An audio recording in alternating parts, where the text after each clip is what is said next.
ये एक revision series है तो इसे रिवीजन के तौर पे ही देखें। 7 मिनट में एक वीडियो कंप्लीट करें क्योंकि 7-2 सातों में याद मुझे भी आने लगी। तो चलिए स्टार्ट करते हैं 7 मिनट की सीरीज में, जिसमें हम लोग कंप्लीट करने वाले हैं यूनिट नंबर 5 को, जिसका नाम है स्पोर्ट्स एंड न्यूट्रिशन। आगे बढ़ने से पहले अगर अभी तक के सैंपल पेपर के कोर्स को ज्वाइन नहीं करे तो अभी ज्वाइन कर लो। ह्यूज डिस्काउंट चल रहा है बाय यूजिंग शिवा कोड। इस सैंपल पेपर के कोर्स में आप लोग को मेरे प्रीमियम नोट्स फ्री मिल रहे हैं। अगर आपको नोट्स ही अलग से चाहिए तो 149 रुपीज के नोट्स आप परचेज कर सकते हो बाय कोड यूजिंग शिवा। इसके अंदर हम लोग ये सारे टॉपिक पढ़ने वाले जो सिलेबस के अकॉर्डिंग है। इसमें सबसे पहला टॉपिक निकल के आता है बैलेंस डाइट क्या होता है। ऐसे टाइप की डाइट जिसके अंदर आप लोग सारे फूड ग्रुप जो कि protein, carbohydrate, fat, vitamin, minerals और वाटर को अगर करेक्ट प्रोपोर्शन में कंज्यूम करोगे तो उसे कहते हैं बैलेंस डाइट। न्यूट्रिशन क्या होता है गाइस? तो फूड का मतलब ये जिंदा रहने के लिए जो आप लोग खा रहे हो वो फूड है, और न्यूट्रिशन का मतलब ये कि आप लोग अपनी बॉडी को नरिश और हेल्दी रखने के लिए जो कंज्यूम कर रहे हो उसे हम लोग न्यूट्रिशन कहते हैं। सबसे पहला होता है यहाँ पे मैक्रो न्यूट्रिएंट, जिसका मतलब होता है कि जो आप डाइट में लार्ज अमाउंट में कंज्यूम कर रहे हो। इसके अंदर आप लोग को देखने को मिलता है कार्बोहाइड्रेट, जो एक्चुअल में आपको एनर्जी देने का काम करता है, डाइजेशन में बेनिफिशियल होता है। सिंपल कार्बोहाइड्रेट जो होता है ये स्वाद में मीठा होता है, क्रिस्टलाइन नेचर का होता है और वाटर सॉल्युबल का होता है। इसके एग्जांपल के तौर पे आप लोग शुगर, ग्लूकोज, फ्रक्टोज का नाम दे सकते हो।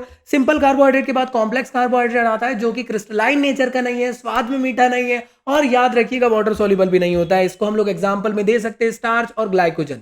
इसके बाद नेक्स्ट जो आप लोग का मैक्रोन्यूट्रिएंट है इसका नाम है प्रोटीन। ये आप लोग की बॉडी के अंदर बिल्डिंग ब्लॉक के तौर पे काम करता है, आपकी मसल्स को डेवलप करता है, नेल्स और हेयर की ग्रोथ के लिए बहुत इंपॉर्टेंट होता है। जितने केजी के आप हो उतना ग्राम सफिशिएंट आप लोग को प्रोटीन डेली कंज्यूम करना जरूरी है। नेक्स्ट है आप लोग का फैट, जो कि आपकी बॉडी के अंदर इंटरनल ऑर्गन को प्रोटेक्ट करने का काम करता है, आपकी बॉडी को गर्म रखता है। इसके अलावा हार्मोन की प्रोडक्शन में ये काफी ज्यादा इंपॉर्टेंट रोल प्ले करता है, बॉडी के अंदर लुब्रिकेंट बनाने की कोशिश करता है। तो सैचुरेटेड फैट आपकी बॉडी के अंदर कोलेस्ट्रॉल के लेवल को बढ़ाता है, अनसैचुरेटेड जो रहता है ये लोअर डाउन या नॉर्मलाइज करने की कोशिश करता है। अगली बात करी जाए वाटर की, तो वाटर आप लोग की बॉडी के अंदर न्यूट्रिशन को एक एक कोने तक ले जाने का काम करता है, बॉडी के टेम्परेचर को रेगुलेट करता है और बॉडी के अंदर जितने भी केमिकल रिएक्शंस आप लोग की होती है उन सब में ये काफी ज्यादा इंपॉर्टेंट रोल प्ले करता है। तो बिना पानी के जिंदगी तो संभव है ही नहीं। माइक्रोन्यूट्रिएंट की बात करी जाए तो आपकी डाइट के अंदर जो आप लोग स्मॉल अमाउंट में कंज्यूम कर रहे हो वो आप लोग का है माइक्रोन्यूट्रिएंट। इसमें सबसे पहले होता है मिनरल, जो आपकी बॉडी के अंदर फंक्शनिंग के लिए बहुत ज्यादा इंपॉर्टेंट है। दो टाइप के होते हैं, मैक्रो, माइक्रो। इसके अंदर कौन कौन होता है एग्जाम में पूछा जाता है, तो calcium, potassium, sodium, magnesium, phosphorus, ये मैक्रो मिनरल के अंदर आते हैं। आयोडीन, आयरन, क्रोमियम, कोबाल्ट, ये सभी के सभी माइक्रो न्यूट्रिएंट के अंदर आप लोग को देखने को मिलता है। विटामिन की बात करी जाए तो आपकी बॉडी के अंदर इम्यून सिस्टम को स्ट्रॉन्ग रखने का काम करते हैं, डिसीजेस से बचाते हैं। तो इसमें आप लोग को दो टाइप के देखने को मिलेंगे,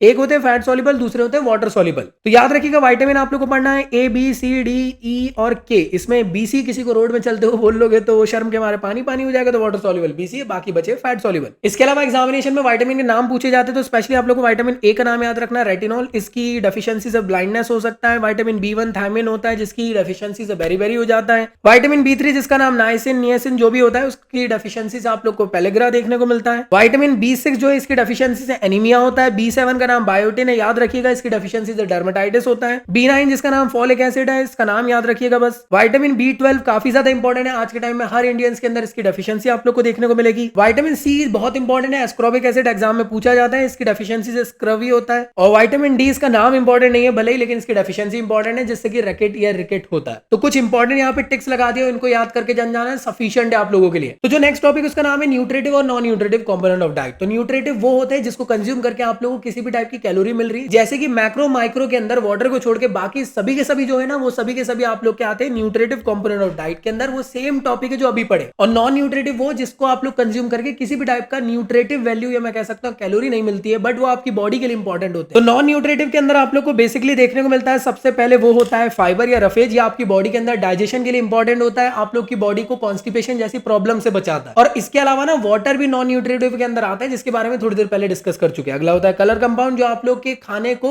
अट्रैक्टिव बनाने का काम करता है। फ्लेवर्ड कंपाउंड सिर्फ और सिर्फ उस स्पेसिफिक फ्रूट का या किसी भी चीज का फ्लेवर बनाने का काम करता है और कुछ भी नहीं है, मतलब मैं कह सकता हूं टेस्ट लाने का काम करता है। प्लांट कंपाउंड जिसमें कि आप लोग हो गया टी हो गई, कॉफी हो गई, इस तरीके के कंपाउंड प्लांट कंपाउंड के अंदर आएंगे जिसमें आप लोग को कोई कैलोरिक वैल्यू देखने को नहीं मिलती है। तो ये सभी के सभी आप लोग के नॉन न्यूट्रिटिव कंपोनेंट के अंदर आते हैं। अगला टॉपिक है हेल्दी वेट। हेल्दी वेट क्या होता है? ऐसे टाइप का वेट जिसमें आप लोग की बॉडी सारी दुनिया के डिसीजेस से बची हुई रहती है। हेल्दी वेट तब अचीव किया जा सकता है जब आप लोग रेगुलर बैलेंस डाइट कंज्यूम करते हो। तो हेल्दी वेट को डिफाइन करना तो याद रखिएगा 19 से 25 के बीच में BMI अगर आपका आता है तो हेल्दी वेट के अंदर आप लोग कंसिडर किए जाते हो। बीएमआई का फॉर्मूला याद होना चाहिए, एग्जाम में आता है। और ये बीएमआई के चार्ट के अकॉर्डिंग आप पता कर सकते हो कि कौन अंडर वेट में, हेल्दी वेट में, ओवर वेट में, ओबेसिटी के अंदर है, क्या है। कैसे आप हेल्दी रह सकते हो प्रॉपर वे में, अगर आप लोग गोल सेट करोगे, रोज फैटी फूड अवॉइड करोगे, रेगुलर एक्सरसाइज करोगे, प्रॉपर वे में कैलोरी को कंज्यूम करोगे। तो पिटफॉल ऑफ डाइटिंग का मतलब ये कि जब भी आप लोग स्टार्विंग करने लग जाते हो, भूखे रहने लग जाते हो, मील्स को स्किप करने लग जाते हो, उस वजह से आपका जो मेटाबॉलिक रेट है वो धीरे धीरे करके डिक्रीज होने लग जाता है, आप बीमार हो सकते हो, जिस वजह से आप दुबले तो हो जाओगे लेकिन एकदम कमजोर टाइप दिखोगे। तो ये पिटफॉल ऑफ डाइटिंग के अंदर आता है। फूड इंटॉलरेंस काफी इंपॉर्टेंट है कि जब भी आप लोग कुछ खाना कंज्यूम कर रहे हो तो उसमें आप लोग को वो डाइजेस्ट नहीं हो पाया और वोमिटिंग के थ्रू बाहर आ गया। ये तब होता है जब आप लोग की बॉडी के अंदर डाइजेस्टिव एंजाइम की कमी हो जाती है। सिम्टम के तौर पे पेट दर्द करना, वोमिटिंग होना, हेडेक होना, ये देखना मिलता है। फूड मिथ की बात करी जाए तो इंडिया में ऐसे ढेर सारे मिथ हैं, जैसे कि पोटैटो खाने के बाद फैट मिलता है, ऐसा नहीं है। पोटैटो के अंदर तो कॉम्प्लेक्स कार्बोहाइड्रेट होता है। अंडे खाने से कोलेस्ट्रॉल बढ़ता है, ऐसा नहीं है। अंडे के अंदर प्रोटीन होता है। पानी पीने से आप लोग की बॉडी के अंदर फैट आ सकता है, जबकि पानी एक नॉन न्यूट्रिटिव कंपोनेंट हो तो फैट कहां से आएगा। और ये दूध पीने के बाद मछली नहीं खाना चाहिए, मछली के बाद दूध नहीं पीना चाहिए, इसके ऊपर साइंटिफिक प्रूवन नहीं है। मुझे कमेंट बॉक्स में बताओ आपके मोहल्ले गली में कौन कौन से गलत गलत झूठ वाले मिथ चल रहे हैं जो आप और आपकी फैमिली अभी भी मान रही है। अगला टॉपिक है कि यार स्पोर्ट्स की फील्ड में डाइट का इंपॉर्टेंस है। हाँ जी, हर एथलीट की जिंदगी में डाइट बहुत ज्यादा इंपॉर्टेंट रोल प्ले करता है, क्योंकि वो उसकी बॉडी के अंदर नरिशमेंट प्रोवाइड करता है, वो उसको हेल्दी बनाता है कि वो उस टूर्नामेंट में खेलने लायक बन सके। तो कंपटीशन से पहले ध्यान रखना है कि आप लोग को एक ऐसी डाइट कंज्यूम करके जाना है जिसके अंदर कार्बोहाइड्रेट हो, जिसके थ्रू आप लोग को इंस्टेंट एनर्जी मिल सके, और ढेर सारा पानी शानी और इलेक्ट्रोलाइट पीकर जाना है जिससे कि आपकी बॉडी हाइड्रेटेड रह सके। मैच के दौरान आप लोग को कोशिश करना है कि आप लोग एक आध केला कंज्यूम कर सकते हो, जिससे कि आप लोग को कार्बोहाइड्रेट मिल जाए इंस्टेंट एनर्जी के साथ, और साथ ही साथ आप लोग को बॉडी को हाइड्रेट रखने की जरूरत पड़ती है। जब आप लोग का मैच खत्म हो जाता है उसके बाद आपकी बॉडी फैटीग हो जाती है, तो उस टाइम पे आप लोग को ब्लेंड टाइप की डाइट कंज्यूम करना चाहिए, जिसमें कि आपका कार्बोहाइड्रेट और प्रोटीन दोनों हो, जिसके थ्रू एनर्जी भी मिले हल्की फुल्की और साथ ही साथ मसल रिकवरी हो सके प्रोटीन के थ्रू। और ढेर सारा पानी या इलेक्ट्रोल घोलकर पीना जरूरी है, जिससे कि जो इम्बैलेंसमेंट हुआ है इलेक्ट्रोलाइट के अंदर वो सही हो सके। तो ये था आप लोग का चैप्टर। आई होप आप लोग को सारी चीजें कंप्लीटली समझ में आई होगी। मुझे कमेंट बॉक्स में बताइएगा कि ये 7 मिनट की सीरीज आप लोगों को कैसी लग रही है। मिलता हूं नेक्स्ट वीडियो के साथ, जब तक के लिए गुड बाय।